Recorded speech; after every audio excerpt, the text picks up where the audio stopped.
Hi, good morning from Austin, Texas. We're here at the COS meeting with Dr. Sumitra Khandelwal. Good morning, Sumitra. Thanks a lot for being with us. Great. Thanks for having me. Appreciate it. Sumitra, it's always a pleasure. And today I want to focus specifically on treating inflammation, treating ophthalmic inflammation. You know, as a cornea and cataract surgeon myself, one of the big games that we play every day is trying to address inflammation. And so there's a lot of different ways we can do this and a lot of different steroids that are available now.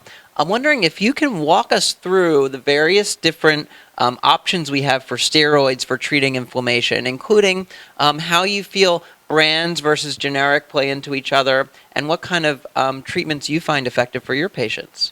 Well, you know, I've done a little bit of like a boomerang back and forth. Obviously, when you're in training as a resident or fellow, you have very little exposure to brand names. You're oftentimes used to using those that are within your formulary. And so, you know, starting out, you know, there was nothing really wrong with generics. There's definitely a little bit of for generic predacetate, for example, there's definitely a little bit of a compliance. You have to shake it, for example. There is the issue that you're not quite sure what's in the suspension itself. So we did have some patients that had a little bit of dryness with some of the generic drops post-cataract surgery or PEs.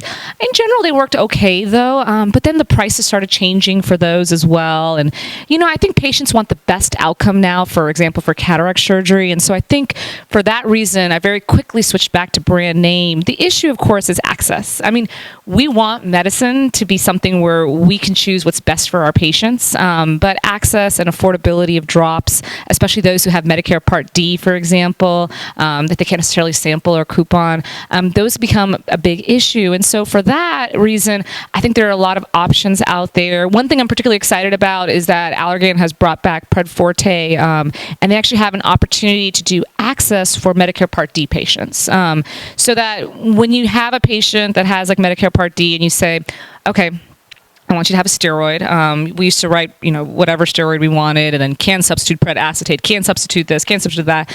And the patients would still come back and say predacetate is $85, $90. So this new program for them, Predforte, is something I think everybody knows. Everyone's used it in residency and fellowship and training and for years. It's just a way for us to get access to another steroid, one that I think a lot of surgeons and a lot of comprehensive ophthalmologists and a lot of optometrists are very used to. Yeah, that's a really great point.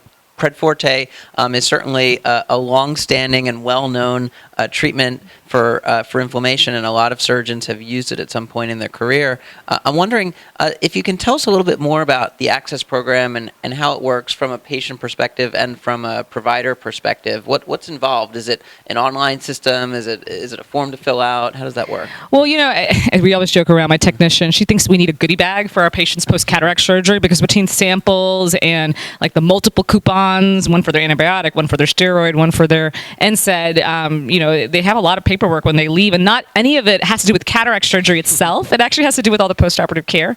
And so with this, one of the nice things, you can actually just go online. You can go to the website, and the little card just says what the website is, and then that's how they get their ability to get that coupon access. And you know, there's a pay as little, a pay as much, as more, and so they're able to access that and at least have a predictability of how much it's going to cost them when they go to their pharmacy. Yeah, that's a really great point. And I'm glad you brought up an important nuanced difference between generic predacetate and brand Predforte. I'm wondering if you can go into a little bit more detail about what some of the differences you see as. Well, part of it is you have to kind of dig back, because a lot of the Predforte data, just like a lot of other data for steroids that have been known for many years, many decades, you know, it's a little bit older data, and it's very excellent data. It actually is approved for, you know, all ocular inflammation, including the conjunctiva and the cornea. And what it is it's a ball milling process. So I don't want to get too much into the details about it, but essentially it's not as essential as, say, a generic where they really have to shake that bottle. I don't know very many patients who really shake that bottle. And I don't know if we're always counseling patients the right way about shaking it prior to use. So with this, there's not as much stress on that. There's one final question, Sumitra. I find that sometimes I'll really specifically need to use the brand Predforte for a specific scenario, and the generic just won't do, especially in post-transplant patients who are really kind of temperamental on rejection and inflammation. Yet sometimes with various insurance companies, it becomes like kind of a battle about getting that medication approved. Are there any specific suggestions that you may have about how this program may help to kind of fill that gap. Yeah, and I think one of the keys is that with our EMR systems, it's very important to delineate brand name required on there. I think we used to do that with prescriptions, and there'd be a little prescription pad, and you'd click the whole brand name. But that's usually on your EMR system too.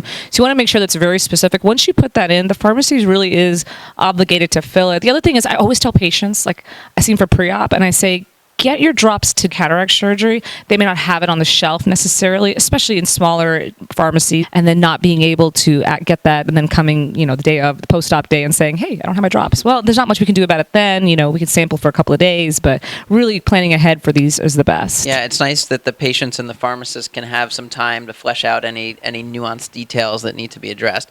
Sumitra, this has been a great discussion this morning for us about the differences among various steroids that you can use in treating ocular inflammation. Thank you so much for sharing your expertise today, and it's wonderful to hear about this program that you've described. Yeah, great. Thanks for having me. Appreciate it.